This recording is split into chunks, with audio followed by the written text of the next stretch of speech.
All right, here he is, the legendary Manny Santiago, all the way from Puerto Rico. Give it up for Manny. All right, buddy. One of the best street skaters. Hello, thanks for having me. I'm excited to be here. I'm I excited. love your hair. Thank you. You know I had to do something special for the event. And thank you for asking that question. That was great. Yeah, well, I've known Mitchie's because I was a part of the whole X Games circuit for a long time, and I've seen his progression, Jagger's progression. You know, when you're a young kid coming under those spotlights, there's a lot of pressure on you, and a lot of people don't know how to navigate that. You know, like a Sheckler, like a Chaz Ortiz. Oh, yeah. So it's for a little while I didn't see him, so I was wondering what had happened. And he answered the question, so I'm excited he's back. I know he's gonna tear this ramp apart, so it's gonna be really cool. We got a great view here, right? Oh, we got a perfect view. Yeah. Like if the contest was happening right now, we'd be able to host it. Yeah, it's like, okay, we got all the way from Toronto. Yeah. We got Faye DeFazio up there representing Canada at the Paris Olympics, which is awesome. Really? Let's go. I like You that. guys are dope. Yes, sir. So, give us a little about your history in Puerto Rico and what probably a lot of our people don't know. Well, I was born in Puerto Rico. I left around the age of 5 to Massachusetts with my parents to have a better upbringing. Grew up skating in Massachusetts, which as we pursued skating, me and Dave Paczynski were from Lowell, Mass. So we grew up like best friends skating. Nice. And we used to drive up to Montreal to skate. Oh, no, really? Yeah. Boston? Listen to this story. So first time coming to Canada, we go to Montreal. We're in Dave's Buick LeSable. There's 6 of us. No hotel. Just a camera, skateboards, and just skating. We ended up passing out in the car on St. Catherine Street, not knowing where we were. Not knowing where you were. Not knowing where we were. Tabernacle. Yep. And then we woke up to people just like walking by us, and we're just like 6 kids in this car, and we just did it every day and skated street in Montreal. It was dope. And then from there, you know, I pursued skating, and then here we are today. Wow. It's been a ride. So you've done so much, Manny. It's incredible. What is one of the things you're probably the most proud of that you've done?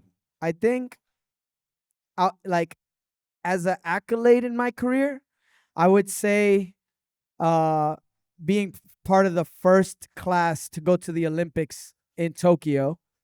That's like the highest as accolades, to say I'm an Olympian. But not only an Olympian, I represented the first class ever, which was, you know, not an easy task, especially at the time I was 36. It wasn't like I was like in my 20s or anything. But in my career, I think that my proudest moment is to still be here today representing skateboarding the way I like it to be represented, and not holding back because of age or things that have happened in my life, surgeries, sponsors. Just the fact that I still wake up every day fighting to feel this joy that we all love called skateboarding. I think that's the most important thing I've accomplished and will continue to accomplish. Good for you. Good for you. I love it. I love it. You've entered so many contests, done so many tricks. If you had to pick one particular trick that you had challenges with and you got, what would that be? It's probably going back several years. In a contest? No, just in general. Well, I'm known for like flipping into handrails and like all different types of flip tricks that are very uncommon, I would say. Unique. Yeah, very unique. So I think it's just like, I wouldn't say there's one, but maybe the first time I rode away from doing a nollie flip backsmith on a handrail to like a Very Feeble to Very 5-0, tricks like that. I mean, they keep evolving as you want to progress in skating. But one of the ones that my mind went blank. So I was riding up. I warm up. I'm skating this rail in Crenshaw in California. I warm up nollie flip board, nollie flip 50, nollie flip feeble, nollie flip 5-0. Then I go, all right, I'm going to do nollie flip backsmith. I'm riding up. And after a while of trying it, I'm like getting a little frustrated because the rail's steep.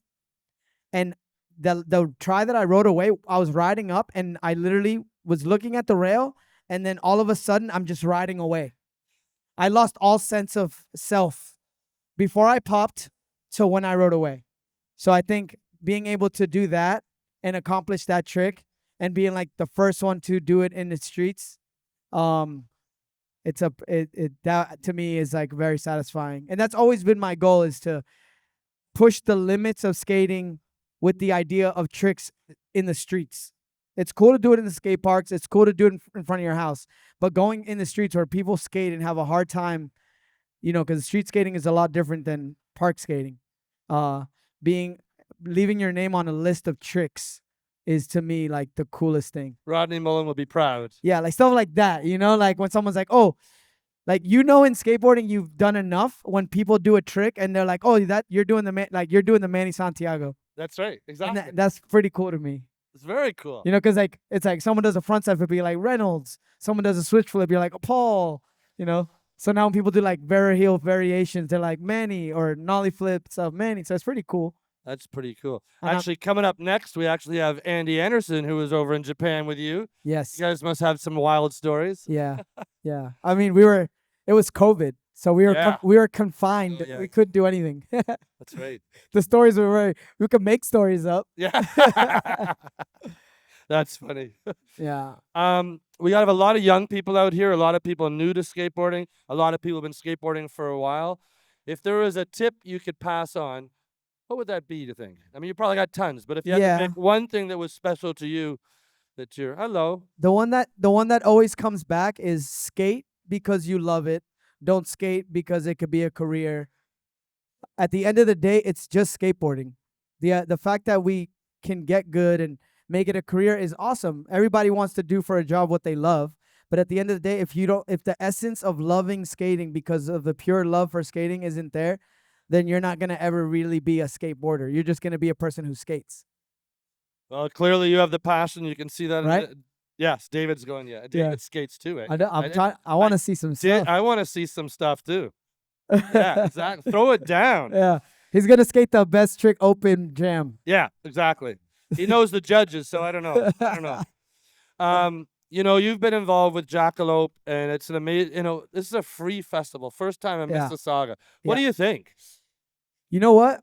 I was supposed to go to Virginia Beach, and I was really sad because... I was sad because I was going specifically because you were going to be there and two other people. Yeah. I was so excited, and I made it to the airport, and I'm in Puerto Rico. For me to leave Puerto Rico, and be kind of happy is rare. Because when I'm in Puerto Rico, I don't ever want to leave. So I get to the airport. I'm like, well, there's all these people outside. And I'm like, why is everyone outside? I cut the whole line. I'm like, what are you guys doing? I'm trying to get on this plane. Then I see nobody's at the front desk for the airline.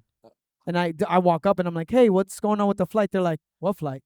I'm like, the flight that happens in an hour and a half. Yeah, exactly. They're like, oh, no, that flight's canceled. I'm like, what do you mean the flight's canceled? There's all these people here. I'm here. I'm being like, it's all about me time, right? I'm like, I'm going to this event. What do you mean? Jackalope, Virginia Beach. Yeah. I gotta get there. They're looking at me like, sir, there's no. And I'm like, okay, when's the next available flight? They're like, Monday. Yeah. I'm like, the event's the weekend. Yeah, it's finished. I won't even make it in time. They're like, well, there's nothing that we could do at this airport. And I'm like, all right. So then I contact Jackalope and I'm like, guys, listen. They're like, what can we do? I'm like, there's nothing we can do, really. And so then I was like, I saw the whole event go down on Instagram, and I'm like, man, I wish I would have been there, right? But you would have loved it. But then they hit me up and they were like, hey, if you want, you could do the next one. And I was like, all right, cool. And for some reason, I'm like, oh, all right, I'm going to Ohio. I'm like, I'm going to go to Ohio. I'm like, I don't know where I got Ohio from until I got my flight. And I was like, wait, I'm going to Toronto? He's like, yeah, it's in Toronto. And I'm like, what? Because the airport, Toronto. Yeah. Right? Like, all right, I'm going to Toronto. I haven't been here in so long. And then I show up yesterday, and I didn't realize how big of a spectacle I was getting myself into.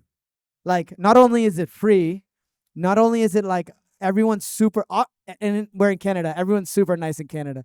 So not only we apologize for everything. Yeah. Sorry. Not only is everyone super nice, it's the venue, the base jumping, the rock climbing, the BMX, the dirt bike, the talks. Do you want to try the base jumping?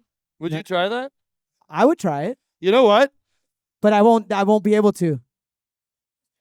Yeah, I would have to go in a basket. With the basket. Yeah, we'll bring the basket. Yeah. And I think Micah might do that with you too, maybe, eh? I would do it. You're the first one we looked at that and we're going it's 300 feet. I don't even think I'd want to look down. Well, the thing is, right? That's crazy, right? But also the things that we do on a skateboard is very crazy to people. Yeah. So we got that's 300 feet. yeah. I mean, a kick with board on our handrail is pretty scary. Yeah, you're right. You're right. You're right. If you had to commit and you didn't know how to skate, The only thing I can do on handrails is slide down on my butt. hey, that's a trick. It's That could get some points. I was telling some of my students, hey, I've learned a new trick on the rail, and they're going like, because I'll hippie jump, and that's it. Yeah. And they go, what are you gonna do? And I slide down. Butt my slide. like, they're all so disappointed. Yeah, so but it's all right. They don't understand that the era of skating. But to talk about the event, I didn't realize how huge it was. And then for it to be free to the public, but then also you could buy tickets to skate the course that the pros are skating. That's pretty special. Like not all the kids get to skate the courses, and you get free electrolyte Free electrolyte. drinks. Got to talk about our sponsor, Yeah. Electrolyte. You know- Samsung. Yeah. We should be getting free phones. Wouldn't that be nice? I'm saying my hair is the same color as the Samsung ad. Oh yes. So I think this is like the Galaxy Z Flip 6. maybe we do like a deal Samsung Manny thinking- Jackalope. I think there's an opportunity there. You're Yeah. absolutely Then right. we create the budget so I can come to all the stops. And then Yeah. the deal is through you guys. We'll talk later. We'll talk later. We're gonna talk. He's written that down. Yeah, yeah. But yeah, I'm excited to be here. It seems nothing but a good time, and I'm excited to skate with my friends. And another thing that I liked is that the course is tailored to the surrounding area. Yes. Double set. There's the clock tower. You know, it's like pretty cool that they did that. It is. It is. Yeah, yeah, Did a good. And it looks good. yeah, And the Groms there was great. yeah. So at this time, we'd like to open this up to the audience. If you have any questions you want to ask Manny, he's here. Don't be shy. I'll come over and bring the mic to you. You guys want to? You look like good street skaters. You want to ask a question? Anybody? Come on, don't be shy. Come and ask. I'll say it, so you don't have to say it. Come on, come on. I can see you're in touch with us. Go ahead. Yes. What's your name? Robin.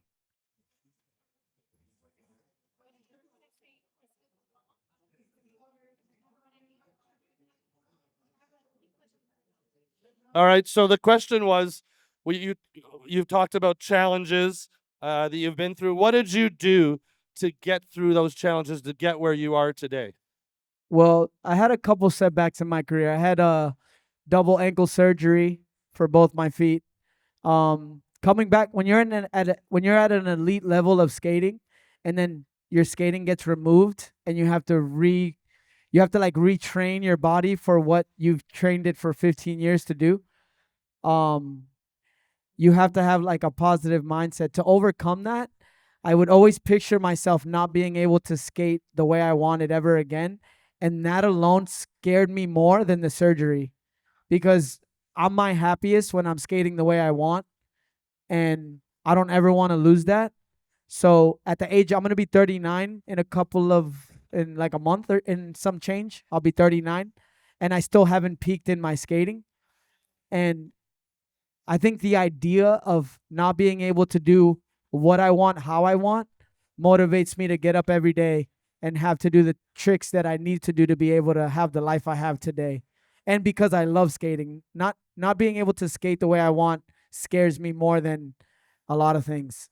So that's the self-motivation that I have inside, you know.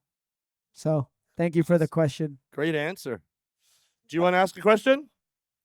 Sure you do. Saw you skating earlier. You were ripping it up. Yeah. Fakey double flip rock. Yeah. And what's your name again? Elias has a question. He was in the competition this morning. He wants to know how many years you've been skating. So I started skating in the summer of 2000. So I've been skating for 24 years. Yeah. Way longer than you've been alive. Or that way longer than you've been in idea. So I'm 63 and I'm still skateboarding. yeah, Great, right? There's no age limit. yeah, or a surprise. I know you got a question here. Great question. What's your name first? Isaac. And what's your question? What's your gnarliest slam? I think there's a lot of slams that we take, but the most memorable one was the one that helped create who I am today, which was at a Damn Am where I smashed my face on concrete, and that's how I lost my tooth. Yeah, Costa Mesa Damn Am 2010. I went to do a 3-shove nose blunt on the A-frame, and I already did it a bunch of times. This is how crazy skating is. I could do this trick chilling. So I go to do it again, and my foot got stuck on the rail, and I got slingshotted face first to the asphalt, not concrete, asphalt, in this weather. So luckily, I didn't knock myself out. I just kind of chipped my tooth. I only chipped it. Then months later, my tooth broke, and then my tooth got infected. Then, as a skater, right? So listen to your parents when I say this. When something feels weird, go to the doctor. So I did the opposite. I'm like, no, it feels weird, but I'll be fine. I waited like 3 days. My face was swollen. It got to the point where I couldn't do anything, and they had to prescribe me medicine for the pain. And it was during the weekend. So I didn't eat for 2 days. I was on medication for 48 hours. I lost 15 pounds, and I was 2 days away from dying from the infection. So if I didn't go to the dentist, I wouldn't be here today. So they pulled my tooth. I had like a gallon full of pus that came out of my face. And so when that happened, the dentist was like, "What do you want to do?" I'm like, "Just shut it, bro. I'm alive. I'm okay. I'm alive. I'm happy. My mom says I look fine with a missing tooth. I don't care what nobody thinks." And that's how the story of the tooth happened. Very painful. Very painful. Oh my God. Yeah. It was a lot worse than I can explain. Yeah. All right, we have time for one more question. I got someone. Look at this, Angel. What up? Where's your CJ shirt, Angel? Hey, what's your question, What's Angel? good? Chilling, you know. Same stuff, different hair color, you know. Yeah, she wants to know what color you'll change your hair to next. What color do you want me to dye it? What color do you want? Pick a color. What's your favorite color? Purple? So next time when this is gone, I'm going to dye it purple. If you see it on Instagram, I dyed it because you asked for the color. So there you go. Wow, look at that, Angel. There you go. Angel is one of the newer, younger kids coming up. She does vert, she does street, she does rails. All of the Crazy, above. eh? That's awesome. Crazy. And you had another question? What's your question?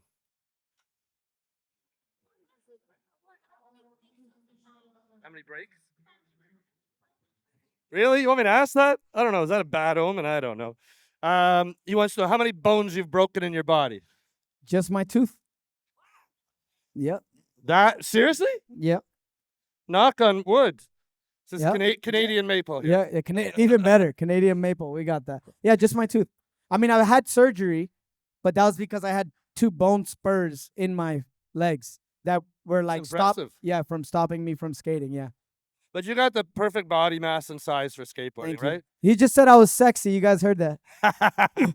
Canadians are so nice. I swear. Just handing out compliments left and right. Hey, well, that's what we're here for. Any more questions? What's your name? Yeah, I Brad. know, Brad. How you doing? What's buddy? up, Brad? Kicking it up. What's your question? You'll see me do it onto the handrail There's a in a little cord. bit. He would do it, but there's a cord there. Yeah. You'll see him tomorrow. Oh, 2 questions, David. Yes. A quick one. He wants to know if that's an influence from Dennis Rodman. No. So, although I'm a very big basketball fan and I'm a very big Bulls fan in that era, and somewhat a Detroit Pistons fan because he was a bully when he was in Detroit. My hair color actually was inspired when I started a board brand. So how I started dyeing my hair was that I would dye my hair the color of the board series that was gonna come out, so that 2 months prior to the new boards, you would get an idea of what was coming out. I never thought of Dennis Rodman. I never thought of any other skaters who dyed their hair. I just started doing it as a marketing tool because skateboarding teaches you a lot of things like business, marketing, how to fight back, things. It teaches you a lot of stuff. But I did it because of that, and then it became a part of kind of my identity. And then when I don't have my hair dyed, which is random, I feel weird. When I have black hair, I feel weird. And now that I'm getting a little older, there's a couple little white hairs growing in, but you guys can't. You guys can't tell because it's my like, age. yeah. Okay. Like. Yeah. All right. You got a question? What's your name first? Because we're taping this. So, and what is your PIN number on your credit card? Just kidding. Just kidding you. What's your question for Manny? How much time did it take you to get your first kickflip? It took me a year. Wow. So listen to this. It took me 1 year to learn how to really kickflip, but then in 4 years, I was already winning contests. So Just because one trick takes you a very long time, don't let it discourage you from your timeline of how you want to skate. You have to overcome little things so that the big things become small things. That's the way of life. That was off the top of the dome, by the way. I wasn't right. I should write that down. I feel we could go on for hours. I But can we talk ca- all but day. we, but we can. I know. But listen, a final message. What would you give to new skateboarders who are thinking of doing street? Is there any advice you would give the skaters? For street skating, this is a very sore subject, but it has to be talked about because as skateboarders, we fall in love with the culture of skateboarding. Skateboarding started in the streets, right? And as a street skateboarder, you have to make sure that you're understanding what it's like to actually skate street, not just stay in your local park. The cool part about skating is that you can open your door and skate to wherever you want. In that hour, 2 hours of skating, you are the most free you will ever be. And you got to remember that as a skater coming up nowadays, make sure to water the plant of your street skating because at the end of the day, when this is all said and done, when you continue to skate, street skating is what's going to set you free. So if you're good in the park, make sure that you're also working on skating in the street so that you're accepted by the culture and not pushed aside and wonder why. You know, this skateboarding was made from street skaters. You know, that's why it's so cool. You wear what you want, do what you want, go where you want, hang out what you want, dye your hair, not dye your hair, cut your pants, cut your shirts, whatever you want. Be Christian Asor, you could be Tony Hawk. But at the end of the day, you have to make sure that you're understanding the culture of why we skate. All this stuff is amazing. This has created an opportunity for me to have a career, to have a house, to be able to be there for my son financially. But without street skateboarding, I wouldn't be the skater that I am today. And we got to remember to let the kids know that. And it's that Manny Santiago, everybody. Give it up for Manny. Woo! I'll be here all weekend. I'll catch you guys on the course during the best trick. And if you want to see me over Hill, I'll be over there.